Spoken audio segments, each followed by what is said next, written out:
हरिः ओम्। अचिन्वानमहन्यहन्यहनिसकारान् विहारक्रमानारुन्दानमरुन्धती हृदयम् अप्यार्द्रस्मितास्य श्रिया आतन्वानमनन्यजन्मनयनश्लाघ्याम् अनर्घ्यां दशाम् आनन्दम् వ్రజసుందరీ స్థనతటీ సామ్రాజ్యముజృంభతే. దీనికి తెలుగు: నలినాస్త్రుండును చొక్కి కన్గొనుచునందించనెమ్మోము క్రొందళుకున్నవ్వులు అరుంధతి హృదయమైనంబోవ నీకాగ వింతలుగా పృథక రూపమై మెలగు విన్నాణంబులందేలి నిశ్చలనందవ్రజ సుందరీ స్తనతటీ సామ్రాజ్యము పొంగెడిన్. సముచ్ఛ్వసితయౌవనం తరళశైశవాలంకృతం మదచ్ఛురితలోచనం మదనముగ్ధహాసామృతం ప్రతిక్షణ విలోభనం ప్రణయపీతవంశీముఖం జగత్త్రయ విమోహనం జయతి మామకం జీవితం. తెలుగు: తలవంతంతకు నీటుదేరెదಳು కొందుంజారె బాల్యంబు వెన్నెల నెలందెలినంబు క్రొందొಳು కులీనెన్ నేత్రముల్ మువికింగల వంశీముఖ చుంబనంబమరెలోకంబులన్ విలోకించి ఉవ్విళ్ళులూరెన్మది నదు జీవితముఠివింపర్వ్య కృష్ణాకృతిన్. చిత్రం తదేతచ్చరణారవిందం చిత్రం తదేతన్నయనారవిందం చిత్రం తదేతత్వదనారవిందం చిత్రం తదేతత్ పునరంభ చిత్రం. తెలుగు: లోకములోన మోములు విలోచనముల్ పదము లక్ష సహస్ర సంఖ్యాకములంచునెంచు శృతులు ఆ పురుషోత్తమున్ ఇవ్విధంబుగా నికను దమ్మిదోయిచెలు నీ ముఖ హారసమీపదాబ్జముల్ చేకొన చిత్రమంచు నుతిశయగబల్మరునంబ శక్యమే. అఖిల భువనైకభూషణం అధిభూషిత జలధి దుహితృకుచ కుంభం వ్రజయువతీ హారావళీ మరకత నాయక మహామణిం వందే. తెలుగు: జలనిధి కన్యకాఘన కుచస్థలై పచ్చలతాళి గోపికా విలసితహార నీలమణి విశ్వజగద్వలయ ప్రకాశకోజ్వల మహనీయ రత్నమనివారిత కళియ భోగభోగి మండలగిరివ్రజమై వెలయునందతనూజ భజించునామది. హరి ఓం. శ్రీ గురుభ్యో నమః.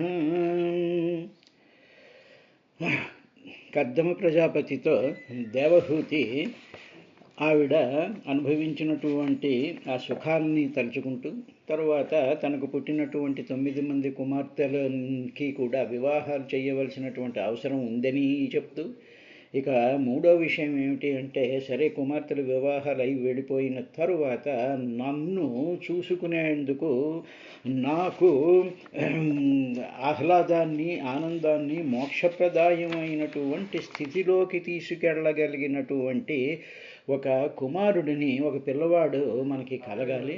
కాబట్టి అటువంటి పిల్లవాడిని కూడా నువ్వు నాకు ప్రసాదించు అని చెప్తూ ఆవిడ రికగ్నైజ్ చేసినటువంటి ఆస్పెక్ట్ ఏమిటి అంటే, పరిత్యక్త పరాత్మనః, పరాత్మరుడు యొక్క, శ్రీ మహావిష్ణువు యొక్క, భగవంతుడి యొక్క స్మృతిని ఎంత రేంజ్లో దానిని నిరంతరము ధ్యానిస్తూ ఉండాలో అది పరిత్యక్త, వదిలివేయబడింది అని చెప్పి అంటూ, తరువాత నీ యొక్క సంగమం వలన, నీ యొక్క అసోసియేషన్ వల్ల నాకు నువ్వు కోరికలు తీరుస్తూ ఉంటావు, నేను కోరుతూ ఉంటాను. ఇలాగా ఈ బంధం అనేటువంటిది ఈ విధంగా అలవాటైపోయింది.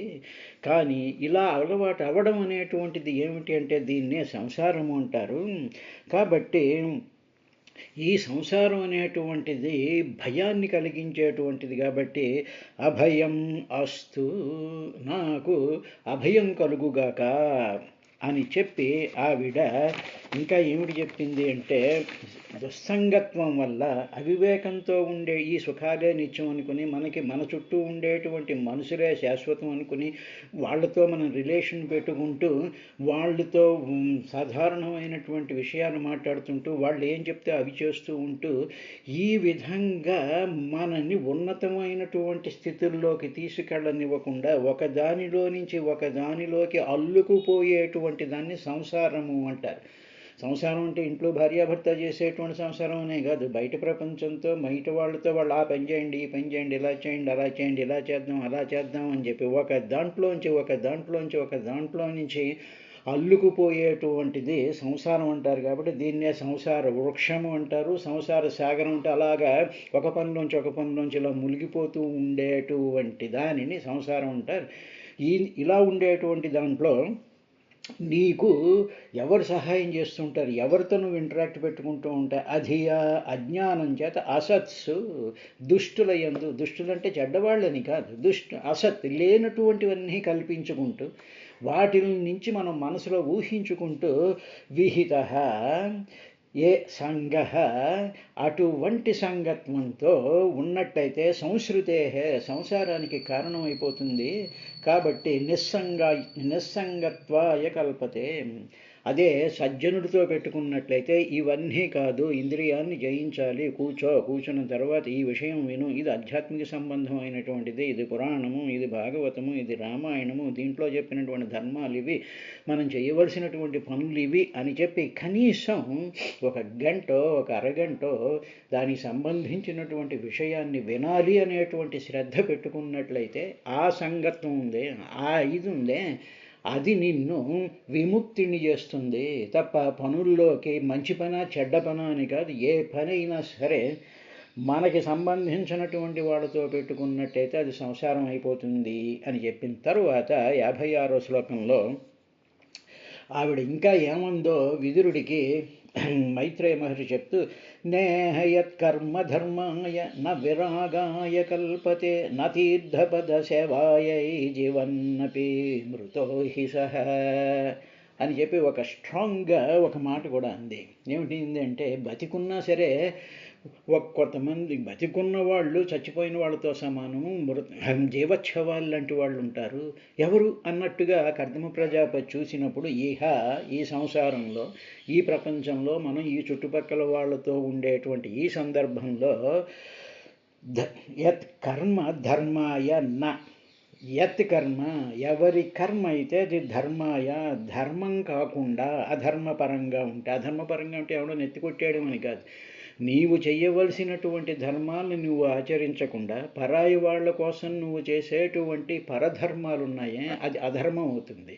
అలాగా యత్ కర్మ నువ్వు చేసేటువంటి కర్మ ఉంది, ఆ కర్మ మంచిదా చెడ్డదా అని కాదు, యత్ కర్మ ఏ కర్మ అయినా సరే ధర్మాయ న, అది ధర్మపరంగా లేకపోయినట్లయితే నెంబర్ 1. తరువాత నువ్వు చేసేటువంటి కర్మలు, నువ్వు చేసేటువంటి యాక్టివిటీస్, నువ్వు చేసేటువంటి రకరకాలైనటువంటి ఆడంబరాలు అతిశయాలు ఉన్నాయే అవి నా విరాగాయ కల్పతే, అది నిన్ను విరాగత్వంలోకి తీసుకెళ్ళకపోయినట్లయితే, అంటే నువ్వు విరక్తి కలిగించుకోనట్టే దాని మీద ఇంకా అనురక్తి కలిగి ఒకదాని మీద ఒకటి యాక్టివిటీస్లోకి నువ్వు అయిపోయి ఆ చేసినటువంటి మంచి పని అయితే మంచి పని నిన్ను స్తబ్దుణ్ణి చేసి మంచి పని వల్ల నీకు భగవత్ సంబంధమైనటువంటి విశేషం పెరిగి ఈ కర్మ బంధాలను తెగగొట్టేటువంటి విరాగత్వం నకల్పతే, ఆ విరాగి స్వరూపంగాని నీకు రాకపోయినట్లయితే 2. ఇక 3వది న తీర్థపద సేవాయై, తీర్థపదులు అంటే పరమాత్మ అని అర్థం. అంటే భగవానుని సేవ కొరకు నిన్ను కల్పించకపోయినట్లయితే న తీర్థపద సేవాయై, ఆ తీర్థపదుడి యొక్క సేవలోకి నిన్ను ఇన్వాల్వ్ చెయ్యకపోతే, అంటే తీర్థపదుడు అంటే ఏమిటంటే ఎవరో పూజ చేసుకుంటానంటే వాళ్ళ కోసం అన్నీ అరేంజ్ చేయడం అనేటువంటిది అది వాళ్ళ కోసం చేస్తున్న సేవ, కానీ నువ్వు పరమాత్మ కోసం చేస్తున్నటువంటి సేవ కాదు. కాబట్టి నీ ఆ తీర్థపదుడు ఎక్కడున్నాడు అంటే నీ హృదయంలో ఉన్నాడు, నీ మనసులో ఉన్నాడు, నీ ఇంట్లో ఉన్నాడు, నీ దగ్గరుండేటువంటి వాటిల్లో ఆ పరమాత్మ యొక్క స్వరూపం ఉంది. లేకపోతే ఆ గుళ్ళోకి వెళ్తే ఆ గుళ్ళో విగ్రహ రూపంలో ఉంటాడు. అటువంటి ఆ విగ్రహ రూపంలో ఉండేటువంటి పరమాత్మని కానీ లేకపోతే తీర్థాలలో కానీ అక్కడికి వెళ్ళి వానిని సేవించడం అంటే వాళ్ళకి కావలసిన అరేంజ్మెంట్స్ చేయడం అని కాదు. అక్కడ ఆ పాదాలని ఆ పవిత్రమైనటువంటి తీర్థ సమానమైనటువంటి ఆ పాదాలను నిరంతరము సేవిస్తూ ఉండాలి. అంటే కళ్ళతో సేవించాలి, స్పర్శతో సేవించాలి, శృతంతో సేవించాలి. ఆ పాదాల మీద పెట్టినటువంటి తులసి దళాలు మరొకటో అవి నోట్లో వేసుకుని నాలిక ద్వారా సేవించడం అనేటువంటిది నా కల్పతే. అది చెయ్యకపోయినట్లయితే జీవన్నపి వాడు బతికున్నా సరే మృతోహి సహా మరణించిన వాడితో సమానం ఉంది. అంటే ఇందులో 3 చెప్పింది. ఒకటి నధర్మాయ యత్ కర్మ నధర్మాయ, నువ్వు చేసేటువంటి ధర్మపరంగా మంచి పని అని చెప్పి వేరే వాళ్ళకి సహాయాలు చేయడం, వేరే వాళ్ళ దగ్గరికి వెళుతూ ఉండడం ఇవన్నీ అవ్వడం కాదు. అవి నీకు విరాగత్వాన్ని కల్పించాయి. రాను రాను వాటి మీద నీకు శ్రద్ధ తగి అది భగవంతుడి వైపుకి విశిష్టమైనటువంటి విరాగం అంటే ఇది విశిష్టమైనటువంటి రాగం కాదు. విశిష్టమైనటువంటి అనురాగం మనం ఎవరితో పెంచుకోవాలి? భగవంతుడితో పెంచుకోవాలి, కానీ ఆ మనుషులతో కాదు. అలాగా విశిష్టమైనటువంటి రాగాల్ని అని ఒక అర్థం.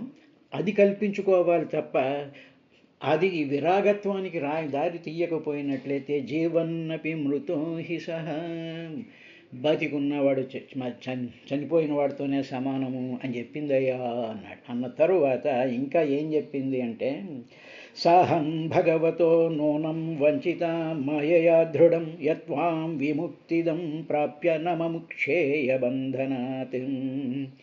స్వామి, ఇప్పుడు నన్ను ఈ విధంగా కాలం యొక్క స్పృహ లేకుండా ఈ సంసార బంధాల్లోనూ ఈ సుఖాల్లోనూ ఈ సంసారం అనేటువంటి దాంట్లో పడిపోయి పిల్లల్ని కనాలి, వాళ్ళు పెంచాలి, వాళ్ళు పెళ్ళిళ్ళు చేయాలి, మళ్ళీ నన్ను చూడకానటువంటి ఒక కొడుకు కావాలి, తర్వాత నీకు సేవ చేసుకుంటూ ఉండాలి అనేటువంటి ఈ గందరగోళంలో నేను పడిపోయాను.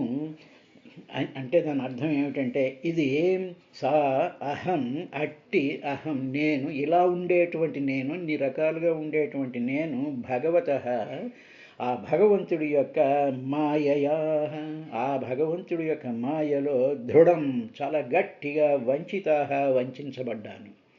అంటే ఇప్పుడు బ్లేమ్ ఏం చేసింది నేను?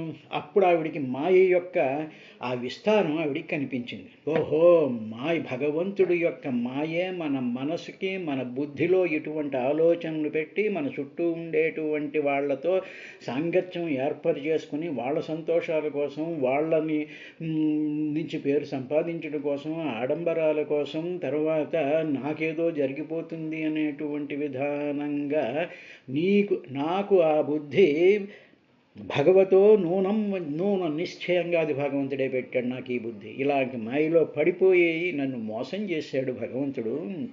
వంచింపబడి తిని నిజంగా భగవంతుడు మాయలో పడకపోతే, భగవంతుడిగా నిజంగా నా మీద కానీ శ్రద్ధ, నా మీద ప్రేమ ఉన్నట్లయితే విముక్తి పొందించేవాడు కదా. త్వాం నీలాంటి మహానుభావుణ్ణి త్వాం పొంది కూడా, నీలాంటి మహానుభావుణ్ణి నీలాంటి వాడిని పొంది కూడా, త్వాం ప్రాప్య పొంది కూడా, బంధము నుండి నా ముముక్షేయ మోక్షమును పొందటం లేదు నేను అందండి. అంటే ఏమిటనమాట, నేను ఎదురుగా ఉండేటువంటి కర్దమ ప్రజాపతి నుంచి నేను తెలుసుకోవలసినటువంటివి, నేను పొందవలసినటువంటివి, నా యొక్క ఉన్నతమైనటువంటి స్థితికి తీసుకెళ్ళగలిగినటువంటి శక్తి, కెపాసిటీ ఉన్నటువంటి వాడు నిన్ను పొంది కూడా బంధనాత్ నముక్షేయ, ఈ బంధాల నుంచి నేను ముక్తి పొందలేకపోయాను అన్నాడు. అంటే ఉదాహరణకి మనకి ఇంట్లో ఏదైనా కొంచెం చదువుకున్న వాళ్ళు, లేకపోతే ఆ శాస్త్రం తెలిసిన వాళ్ళు, ఇది ఉన్నటువంటి వాళ్ళు ఉన్నారనుకోండి. వాళ్ళు ఉన్నప్పుడు వాళ్ళ నుంచి మనము ఈ ధర్మంగా ఉండడాన్ని, విరాగత్వం కల్పించుకోవడానికి, తీర్థపద సేవ చేయడానికి కావలసినటువంటి శాస్త్రం కానీ, ఏదో రామాయణం, భాగవతం, భారతం, మరొకటి విని ఒక సత్సంగం లాంటిది ఇంట్లో ఒక టైం టేబుల్ ప్రకారం ఒక గంట, 2 గంటలో, గంటన్నర ఎంతో కూర్చుని అవి వింటూ ఉంటే ఆవిడ ఏమవుతుంది, అటువంటి భర్తను కానీ, అటువంటి కబుర్లు చెప్పేటువంటి భార్యను కానీ పొంది కూడా ఉంచుకుని కూడా ఈ సంసారం, ఈ లంపటాలు, ఈ ఎక్స్టర్నల్ వాటిల్లోకి పడిపోయి మన జీవితాన్ని సర్వనాశనం చేసుకుంటూ ఉంటాము. అదేవిధంగా చూడండి, ఏదో సోషల్ సర్వీస్ అని, అదొకటని, ఇదొకటని, ఇంకా పొద్దున్న లేస్తే సాయంత్రం వరకు ఇటువంటి వాటిల్లో పడిపోతూ ఆ బంధనాలు పెంచేసుకుంటే, ఆ యాక్టివిటీలు పెంచేసుకుంటూ ఏదైతే ఉండాలో విరాగత్వం ఉండాలి, తర్వాత తీర్థపద సేవ ఉండాలి, తర్వాత చేసేటువంటి ధర్మాలు, ఇంట్లో చేయవలసినటువంటి ధర్మాలు చెయ్యకుండా పరధర్మో భయావహ, అటువంటి వాటిల్లోకి ఇంట్లో చెప్పేటువంటి వాళ్ళున్నా, గురువులున్నా, వాళ్ళ ఉండి కూడా నిర్లక్ష్యం చేసి వెళ్ళిపోతే ఏమిటి జరుగుతుందంటే, నా ముముక్షేయ, మోక్షాన్ని పొందటం లేదు అని చెప్పి ఆవిడ దేవహూతి కర్దముడితో అందయ్య అని చెప్పినటువంటి ఈ 57వ శ్లోకంతో తృతీయ స్కంధంలో 23వ అధ్యాయం సమాప్తమైంది. ఇక 24వ అధ్యాయంలో ఏమిటి జరుగుతోంది అంటే, సాక్షాత్తు భగవంతుడైనటువంటి శ్రీహరి కపిలుడి కింద జన్మ ఎత్తడం అనేటువంటి విషయాన్ని ఇప్పుడు ఈ అధ్యాయంలో మైత్రేయ మహర్షి విదురుడికి చెప్తూ ఉన్నాడు.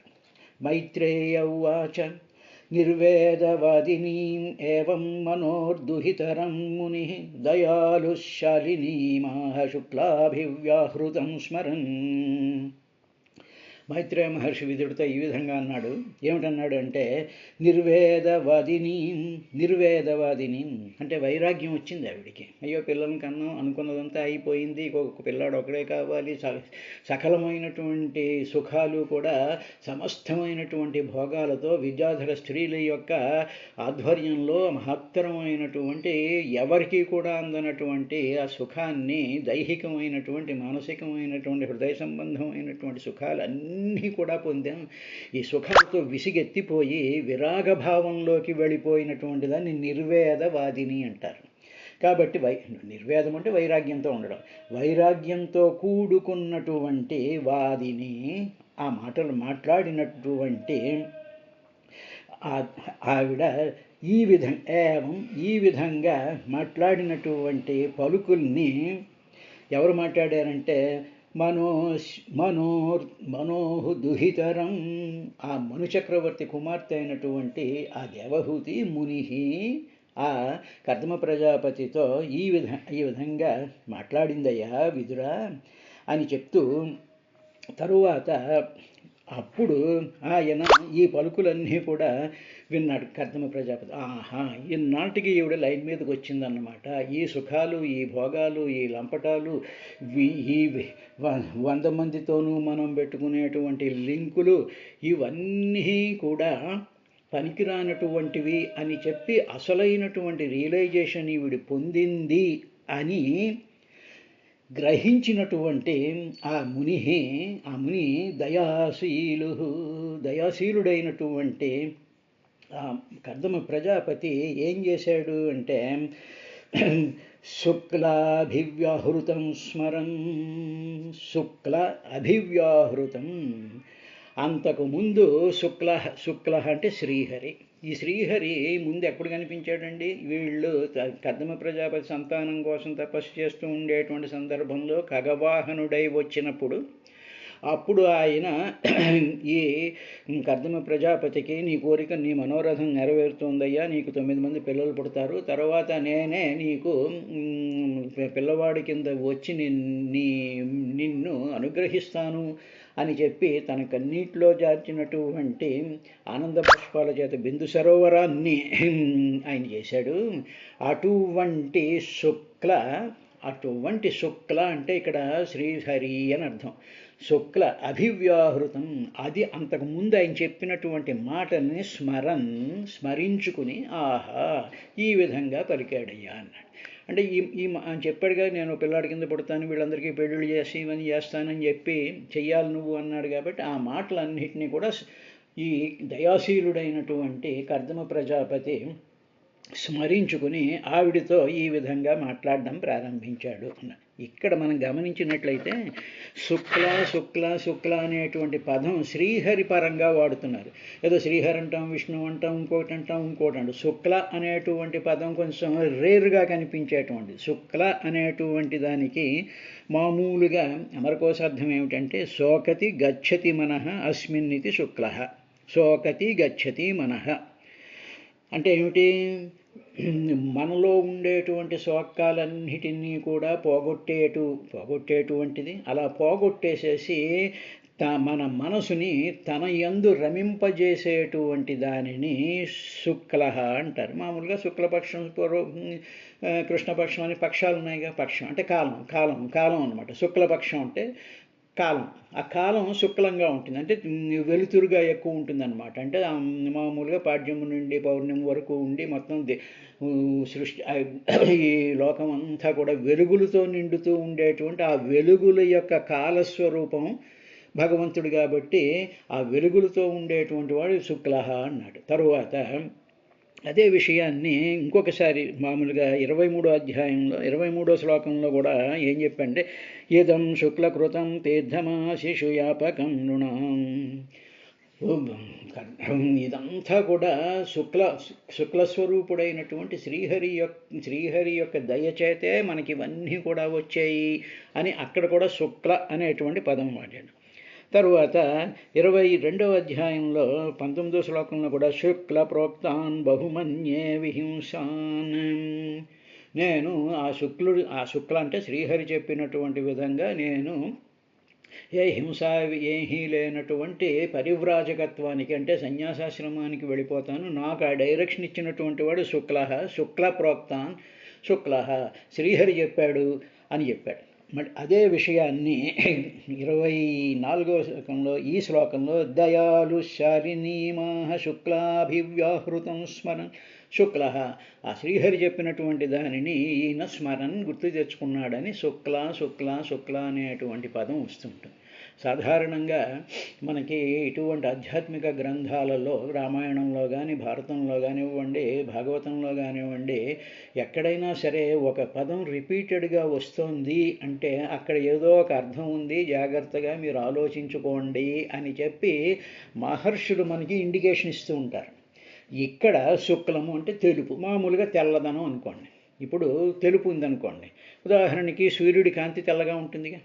ఈ సూర్యుడి కాంతి తెల్లగా ఉండేటువంటి దాంట్లో ఒక ప్రిజం పెట్టామనుకోండి, ఒక పటికం. చిన్నప్పుడు మనం ఎక్స్పెరిమెంట్ చేసాంగా 10th క్లాసులోనూ. అక్కడ ఎప్పుడైతే సూర్యుడి కిరణాలు ఆ పట్టకంలో నుంచి వెళ్తాయో అంటే ఆ ప్రిజంలోంచి వెళ్తాయో అవి 7 రంగుల కింద విబ్జియార్ కింద విడిపోతుంది. అంటే మనకు కనిపిస్తూ ఉండేటువంటి 7 రంగులు ఏదైతే ఉన్నాయో వైలెట్, రెడ్, ఎల్లో ఇవన్నీ ఈ విబ్జియార్ ఉన్నాయే, ఈ ఇండిగో, ఈ కలర్స్ ఎక్కడి నుంచి ఉన్నాయి అంటే ఈ తెలుపు కిరణంలోనే 7 రంగులు కలిసిపోయి ఉంటాయి. దాన్ని పట్టకం అంటాం అన్నమాట. ఇప్పుడు దాన్ని రివర్స్ చేసి మరో పట్టకం పెట్టామనుకోండి, మళ్ళీ 7 రంగులు కలిసిపోయి మళ్ళీ ఒక తెల్ల కాంతి కిరణం కింద వచ్చేస్తుంది. అంటే ఇక్కడ ఏమిటన్నమాట, శుక్లాండంలో అన్ని వర్ణాలు ఎక్కడైతే కలిసిపోయి ఉంటాయో దాన్ని శుక్లము అని మనం అర్థం చేసుకోవడానికి ఆ విధంగా అర్థం చేసుకో. ఇక్కడ వర్ణములు అన్నాం. వర్ణములు అంటే రంగులు అంటే ఎనర్జీ అంటే ఎలక్ట్రోమాగ్నెటిక్ స్పెక్ట్రమ్ అంటారు, అంతా ఎనర్జీ అన్నమాట. అన్ని ఎనర్జీలు కూడా అన్ని రకాలైనటువంటి శక్తులు కూడా కంబైన్డ్గా కలిసిపోయి ఎక్కడ ఉంటాయంటే శుక్లంలో ఉంటాయి, అంటే శ్రీహరిలో ఉంటాయి. అంటే సమస్తమైనటువంటి శక్తులన్నీ కూడా ఎవరిలో అయితే ఉంటాయో అటువంటి పరమాత్మ స్వరూపాన్ని శుక్లము అంటారు. అది ఒకటి. అంటే అక్కడ ఎనర్జీ సిస్టమ్స్ అన్నమాట. లైట్ ఎనర్జీ అంతా కూడా 7 రకాలుగా విడిపోయిందిగా. కాబట్టి ఆ 7 రకాలంటే మళ్ళీ 7లో కొన్ని వందల వేల రకాలు ఉంటూ ఉంటాయి. కాబట్టి సూర్యుడి కాంతిలో అన్ని రకాలైనటువంటి శక్తులు కూడా కలిసి ఉన్నాయి కాబట్టి ఆ రంగు తెలుపు కాబట్టి దాన్ని శుక్లము అన్నారు. ఓకే, ఇది అయిన తర్వాత వర్ణము అంటాం. వర్ణములు అంటే అక్షరములు అని అర్థం. అక్షరములు అని అర్థం. అక్షరములు అంటే ఏమిటి? బీజాక్షరములు అంటే మంత్రపూతమైనటువంటి అక్షరములు. అంటే మంత్రపూతమైనటువంటి అక్షరాలు. శుక్ల వర్ణము, తెలుపు వర్ణములు అన్నాం కదా. వర్ణము అంటే ఏంటి? దాని అర్థం అక్షరాలు అని అర్థం అన్నమాట. అంటే సమస్తమైనటువంటి అక్షరాలు ఎవరిలో ఉన్నాయి అంటే అక్షర రూపుడైనటువంటి, అంటే క్షరత్వం లేనటువంటి, నాశనం లేనటువంటి రంగు ఏదైతే ఉందో దాన్ని శుక్లము అంటారు. కాబట్టి ఇక్కడ శుక్ల శుక్ల శుక్ల అనేటువంటి పదం వాడుతున్నారంటే ఇది పరమాత్మకు సంబంధించినటువంటిది. ఈ శుక్ల స్వరూపంలో అన్ని ఎనర్జీస్ కలిసి ఉంటాయి. ఈ శుక్ల స్వరూపంలో అన్ని అక్షరాలు కలిసి ఉంటాయి, అన్ని బీజాక్షరాలు కలిసి ఉంటాయి, అన్ని మంత్రాలు కూడా కలిసి ఉంటాయి. అటువంటి శుక్లస్వరూపుడైనటువంటి పరమాత్మని కానీ మనం ధ్యానించినట్లయితే మనకి అన్ని రకాలైనటువంటి శక్తులు వస్తాయి, అన్ని రకాలైనటువంటి అక్షరాలు, ఆ మంత్రాలకి సంబంధించినటువంటి ప్రభావము మహిమ కలుగుతూ ఉంటుంది. కాబట్టి ఆ శుక్లస్వరూపుడైనటువంటి శ్రీహరి యొక్క తీర్థపాద సేవ చెయ్యాలి అని చెప్పి భాగవతం ఈ శుక్ల పదంలో నుంచి మనకి ఆ గంభీరమైనటువంటి అర్థాన్ని అందిస్తూ ఉన్నది. సరే, ఇదైన తర్వాత ఋషిరువాచ, ఇలాగా అప్పుడు ఆవిడ మాట్లాడింది కదా. మాట్లాడిన తరువాత ఆయన ఈ విధంగా ఆవిడతో అన్నాడు, మాఖిదో రాజపుత్రీ తామాత్మానం ప్రత్యనిందితే భగవాంస్తే అక్షరో గర్భం దూరా సంప్రపత్స్యతే. అనిందితే అని ఆ దేవహూతిని ఆయన సంబోధిస్తున్నాడు. నువ్వు మాయలో పడిపోయాను, నేను ఈ కాలాన్ని గుర్తించలేకపోయాను అని చెప్పి నీవు నిందించుకుంటున్నావు కదా. అలా నిందించుకోవాల్సిన అవసరం లేదు. అనిందితే, నువ్వు నిందించబడగలిగినటువంటి దానివి కావు. నువ్వు చేసిందంతా కూడా అంతా ఏ మానవులైనా ఎవరైనా ఆ విధంగానే చేస్తారు. ఇదంతా కూడా భగవంతుడి యొక్క ఆ భగవంతుడి యొక్క స్క్రిప్ట్ ప్రకారం ఇదంతా జరుగుతోంది. రాజపుత్రి, ఓ రాజపుత్రి, యుద్ధం ఈ విధంగా ఆత్మానం ప్రతి అంటే నీ గురించి, ఆత్మానం నీ గురించి నీవు మా ఖిద, నువ్వు దుఃఖించకు. ఖిద అంటే దుఃఖించడం. మా వద్దు, ఖిద దుఃఖించొద్దు నువ్వు. అనిందితే, నీలో దోషమేమీ లేదు. అక్షర అవినాశి అంటే క్షరం అంటే నాశనం, అక్షరం అంటే నాశనం లేనటువంటిది. ఏమిటి నాశనం లేనటువంటిది అంటే మంత్రాలు, అక్షరాలు, బీజాక్షరాలు, పలుకులు ఇవన్నీ కూడా అక్షరస్వరూపాలు. కాబట్టి అటువంటి అక్షర భగవాన్, ఆ అక్షరస్వరూపుడైనటువంటి వాడు, భగవంతుడైనటువంటి వాడు అదూరా చాలా తొందరలోనే, దూరం ఎక్కువలే, చాలా తొందరలోనే తే నీ గర్భం, నీ గర్భంలోకి సంప్రపత్స్యతే, ఆయన నీ గర్భంలోకి వచ్చేస్తున్నాడు అని చెప్పి ఆ పుట్టబోయేటువంటి శ్రీహరి ఈ కపిలావతారంగా రావడం అనేటువంటి విషయాన్ని ఆవిడికి ఎప్పుడైతే చెప్పాడో ఆవిడ మహత్తరమైనటువంటి ఆనందంతో ఆవిడ నిండిపోయింది. అప్పుడు ఆయన చెప్తూ ఏమన్నాడు అంటే, ఆ భగవంతుడు మనలో, మన గర్భంలోకి, మన హృదయంలోకి, మన మనసులోకి రావాలి అంటే కొన్ని కండిషన్స్ ఉన్నాయి. ఆ కండిషన్స్ నువ్వు ఎలాగా అమలు చేస్తూనే ఉన్నావు, అయినా నీకు ఒకసారి మళ్ళీ గుర్తు చేస్తున్నాను స్మ అన్నట్టుగా ధృతవ్రతాసి, ధృతవ్రత అనుష్ఠించబడినటువంటి వ్రతాలని నువ్వు చేసావు ఆల్రెడీ. ఇప్పుడు కూడా ఆ వ్రతాలన్నీ కూడా చెయ్యాలి. తరువాత తే భద్రం, నీకు మంగళం గాక. నువ్వు అలా చెయ్యగలవు, నీకు ఆ కెపాసిటీ ఉంది కాబట్టి నీకు మంగళం అవుతుంది.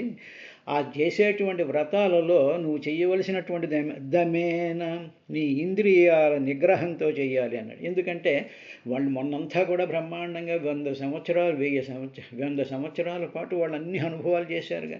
అప్పుడు ఏమవుతాయి, ఈ ఇంద్రియాలకి అనుభవాల యొక్క వాసనలన్నీ ఇంద్రియాల్లో ఉంటాయి. ఒక్కొక్కసారి ఆ ఇంద్రియం మనలో నుంచి మళ్ళీ పెరిగిపోయి ఆ వాసనల్ని ప్రవోక్ చేసి మళ్ళీ ఈ సుఖాలు ఈ అనుభూతులు కావాలి అనేటువంటి స్థితి రావచ్చు.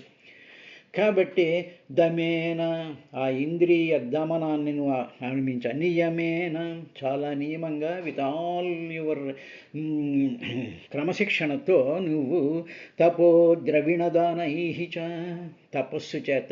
తరువాత నువ్వు ఇంకొకటి ఏమిటి చేయాలంటే దానేనా నీ దగ్గర ఉండేటువంటి వస్తువులు కానీ, నీ దగ్గర ఉండేటువంటి ధనాన్ని కానీ, నీ దగ్గర ఉండేటువంటి ఆహారం కానీ, ఇటువంటి వాటిలన్నిటినీ కూడా ద్రవిణదానైశ్చ దానిని నువ్వు దానం చేయాలి. ఇంద్రియ నిగ్రహం ఉండాలి. తరువాత ఆ శ్రీమన్నారాయణ్ణి పిల్లవాడి కింద పొందాలి అనేటువంటి ఆ వ్రతాన్ని నీవు ఆచరించాలి. ఎలా చేయాలి? శ్రద్ధయాచ ఈశ్వరం భజ, చాలా శ్రద్ధగా ఆ ఈశ్వరుణ్ణి నీవు భజించు. ఆ ఈశ్వరుణ్ణి భజన చెయ్యి, ఆ ఈశ్వరుడికి అర్చన చెయ్యి. అంటే ధృతవ్రతముతో, అంటే మంచి నియమనిష్టలతో కూడుకున్నటువంటి వ్రతం ఉండాలి. తర్వాత ఇంద్రియ నిగ్రహం ఉండాలి. తర్వాత చేసినటువంటి ప్రతిదీ నియమం ప్రకారం, టైం ప్రకారం చేస్తూ ఉండాలి. తపస్సు చేస్తూ ఉండాలి. తపోహ, నిరంతరము కూడా పరమాత్మ గురించి తపిస్తూ ఉండాలి. ఆ నామాన్ని నిరంతరము కూడా ధ్యానిస్తూ ఉండాలి. ఆ స్వరూపాన్ని మనసులో పెట్టుకుంటూ ఉండాలి. ఏ పనులు చేస్తున్నా సరే దానిని నిరంతరము కూడా ఉండడాలి. తరువాత ద్రవిణదానైశ్చ, ద్రవిణాన్ని అంటే దాన కర్మలు చేస్తూ ఉండాలి అని. ఎందుకండి దానం చేయాలి అనేటువంటి కొత్త కాన్సెప్ట్ పెట్టారంటే, దానం కొద్దీ బిడ్డలు అంటారు కదా, మన దాంట్లో ఉందిగా. మనం ఎంత మంచి దానం చేసుకుంటే బిడ్డలు పుడతారు దానం కొద్దీ. తర్వాత ఈ పురుషుడు అంటే భర్త కూడా దాన ధర్మాలు చేయడం వల్ల బిడ్డలు కూడా పురుషుడు కూడా వస్తారు. కాబట్టి శ్రద్ధయాచేశ్వరం భజ. కాబట్టి ఆ ఈశ్వరుని నువ్వు భజించు, ఆ ఈశ్వరుణ్ణి సేవించు అని చెప్పారు. రేపటి కార్యక్రమంలో ఆయన మిగతా ఏమి చెప్పాడు అనేటువంటి విషయాన్ని రేపటి కార్యక్రమంలో చూద్దాం.